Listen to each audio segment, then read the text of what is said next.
Hi guys, ఇవాళ వినాయక చతుర్థికి వినాయకుడిని కొందామని చెప్పేసి వచ్చినాము.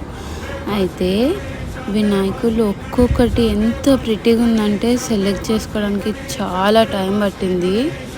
కానీ మొత్తం అన్నీ ముందర కూడా ఉన్న వినాయకుళ్ళు అన్నీ చూసి ఫైనల్గా ఒకటైతే డిసైడ్ చేసుకున్నాం. సో దాన్ని ఫస్ట్ తీసుకొని తర్వాత మొత్తం మంచిగానే ఉందా లేదా అని అంతా చూసుకొని బిల్లింగ్ కోసం లైన్లో వెళ్ళిపోయినాం.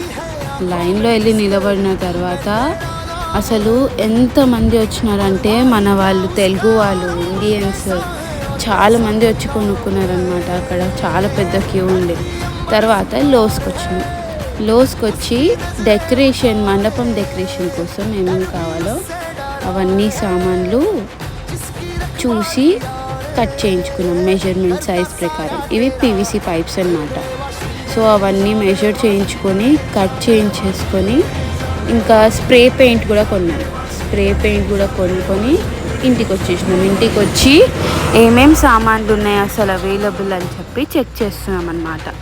చెక్ చేసుకొని మెజర్ చేసుకొని ఎట్లా చేయాలి, ఏం చేయాలి అని చెప్పి మొత్తం సెటప్ చేసుకున్న తర్వాత స్ప్రే పెయింట్ చేయడానికి వచ్చేసినాం.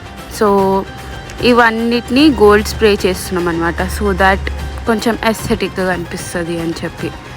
సో గోల్డ్ స్ప్రే చేసిన తర్వాత అయితే అసలు ప్లాస్టిక్ పైప్ల లాగానే అనిపించలేదు, మెటల్ లాగా అనిపించింది.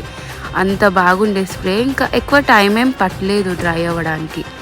దాని తర్వాత ఇంకొక సైడ్ కూడా తిప్పి అది డ్రై అయిన తర్వాత మొత్తం స్ప్రే చేసి డ్రై అవ్వడానికి ఓవర్ నైట్ వదిలేసినాం.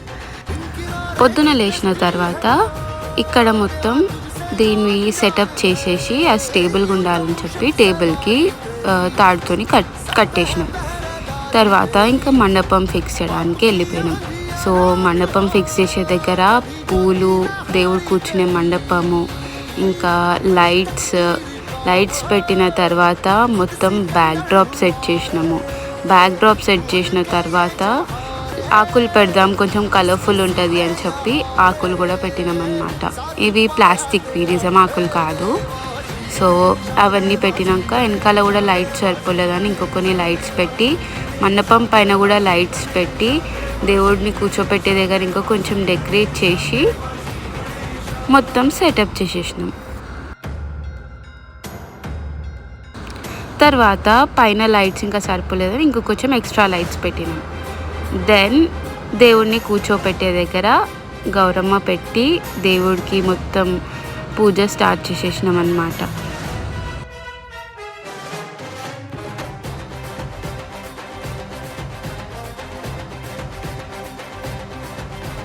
తర్వాత వినాయకుడిని అన్బాక్స్ చేసినాం. సో వినాయకుడిని అన్బాక్స్ చేసినాక ఓపెన్ చేసేటప్పుడు చాలా జాగ్రత్తగా ఉండాలని చెప్పి ఒకళ్ళం పట్టుకొని ఒకళ్ళం పైన నుంచి కవర్ తీసేసినాం. తర్వాత వినాయకుడిని అక్కడి నుంచి తీసుకెళ్ళి వినాయకుడి సింహాసనం పైన కూర్చోపెట్టేసినాం. దాని తర్వాత వినాయకుడు అక్కడ కూర్చోపెట్టిన తర్వాత మొత్తం అసలు మండపానికి కలొచ్చినట్టుంది.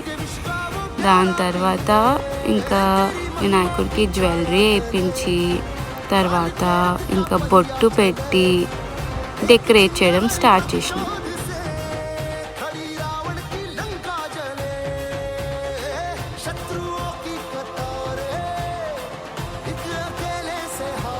దాని తర్వాత లడ్డు కూడా పెట్టంగానే అసలు ఎంత క్యూట్ అనిపిస్తున్నారో. దాని తర్వాత వినాయకుడి దగ్గర మూషక్ లేకుండే. సో దాన్ని మేము పిండితో తయారు చేసి వినాయకుడి పాదాల దగ్గర పెట్టినామన్నమాట. కొంతసేపు అయిన తర్వాత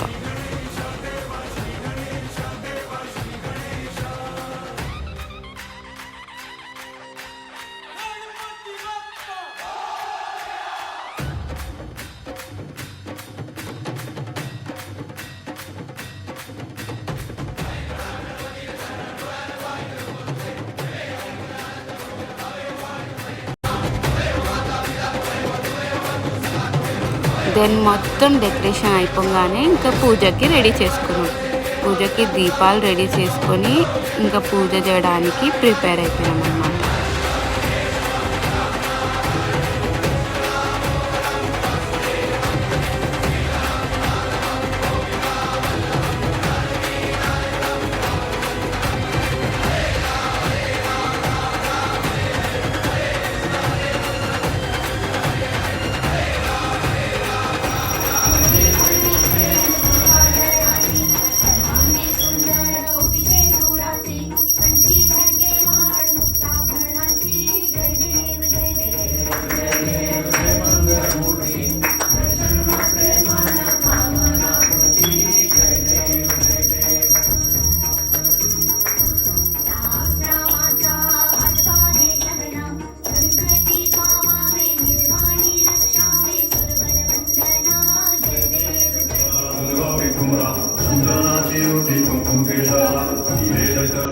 హారతి మొత్తం అయిపోయిన తర్వాత కూర్చొని చూస్తుంటే అట్లా చూస్తూనే ఉండబుద్ధి అయింది. ఎంత ప్రిటీ, ఎంత క్యూట్గా ఉన్నారో వినాయకుడు అసలు.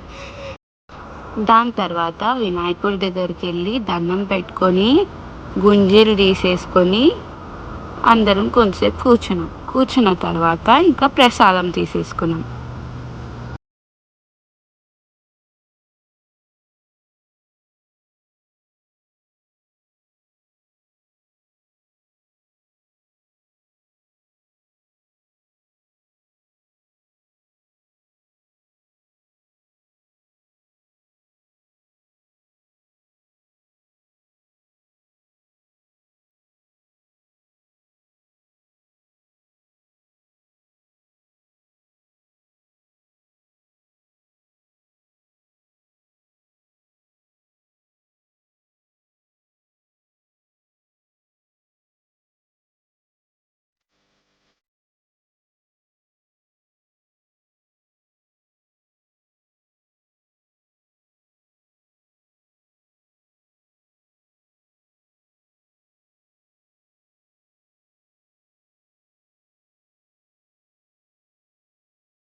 మొత్తం పూజ అయిపోయాక కమింగ్ టు ద ఫుడ్ మా అక్క ఒక్కతే వండింది మొత్తం కలిపి. పాపం అసలు మేమంతా డెకరేషన్లోనే ఉండిపోయినాము, కానీ ప్రసాదం మాత్రం టేస్ట్ చూడకుండా చేస్తాం కాబట్టి ఎంత బాగుంటుంది కదా టేస్ట్. పొద్దున్నుంచి ఏం తినకుండా సాయంత్రంకి వచ్చేసరికి ఇంత టేస్టీ ప్రసాదం తినేసరికి అమ్మ చాలా సాటిస్ఫైడ్ అనిపించింది అసలు.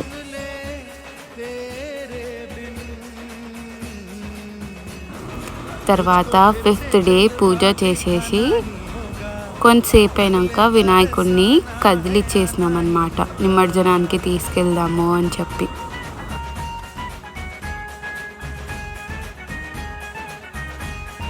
నిమజ్జనానికి తీసుకెళ్లే ముందు వినాయకుడి దగ్గరికి వెళ్ళి అగ్లే బరస్ జల్దీ ఆవ్ అని చెప్పి వినాయకుడికి చెప్పి ఇల్లంతా చూపించి బయటికి తీసుకెళ్ళిపోయాను.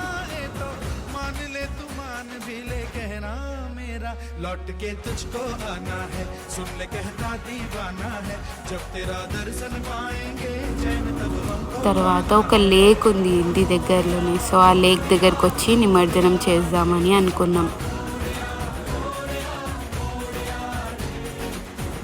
మళ్ళీ కూడా వినాయకుడి చెవిలో మళ్ళీ నిమజ్జనం చేసే ముందు వినాయకుడికి అగ్లే బరస్ జల్దీ ఆవ్ అని చెప్పి వినాయకుడిని దండం పెట్టుకొని అలా నిమజ్జనం చేసేసినాం. కానీ చాలా బాధగా అనిపించింది అసలు, వినాయకుడు అలా వెళ్ళిపోతుంటే ఇన్ని రోజుల తర్వాత.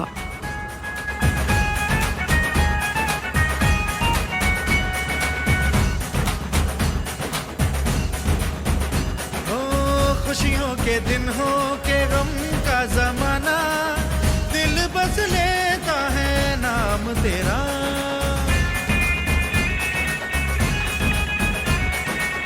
तेरे ही कारण है जीवन सुहाना, तू ही तो मन में तन मन में बसा, हर घड़ी ध्यान रहे तेरा।